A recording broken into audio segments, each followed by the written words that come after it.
it's not kind of like the, macho-ness kind of sort of it, like the greasers versus the whatever, the preppies or something. Again, I just had a feeling, but I pursued it like crazy. I actually went to Nickadel's, which was a famous restaurant right across from the old Paramount Gate, with my agent. And we sat there furiously writing over lunch a telegram to send to Francis Ford Coppola. So this is a kind of desperation and the kind of like, sort of crude MOs that we had back then to get parts. Can you imagine running to a restaurant with your agent and sketching out a telegram on a napkin and then sending it? Like what is that going to do? But agents a lot of times do stuff to appease their clients that they know are just, ridiculous maneuvers. So now let's get to a little bit lesser and then a little bit more, and then we're done. The lesser one, again, I felt so close to it. I think Joel Schumacher directed this film, if I'm not mistaken, who's quite well known, and it was called No Small Affair.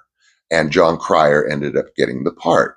And he was like 16 and Demi Moore was like 22 or something. And he photographed her and, these rom-coms back then, like 22 and 16. And then you got like teachers, like, dating their 15-year-old, like high school girls. And that's, oh my God, she has a crush. And that's the whole premise of the film, that she was in love with the 22-year-old at 15. Anyway, so got real close to that.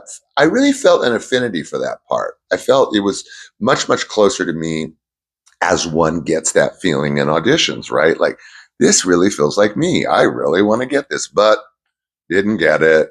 Got the call after the second callback. No go, John Cryer. So now we have War Games. Now, this is before the whole Matthew, oh my God, what's his name? Broderick. Oh my God. He came to my house once. Long story, but he was dating my cousin. Blah, blah. Anyway, so War Games. This again felt like something that was like me, like I felt an affinity for this character. It felt like it fit right. But again, lost, done, no.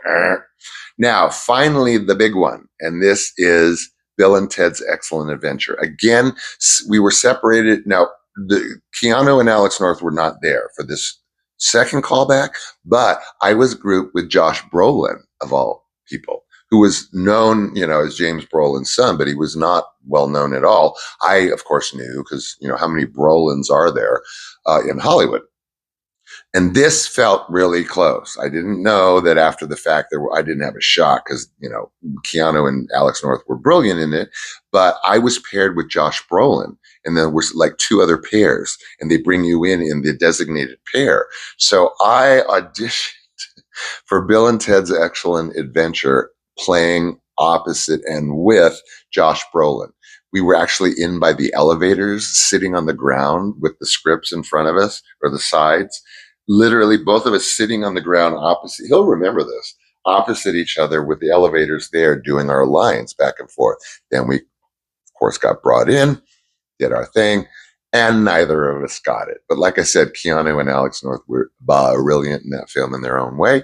So anyway, those are the closest that I can remember. If any more pop in my head, I'll make a sidelong mention of them at some point in the future. But thanks for joining me for my almost only count in horseshoes and hand grenades. Appreciate your time and take good care of yourself. And until tomorrow, bye.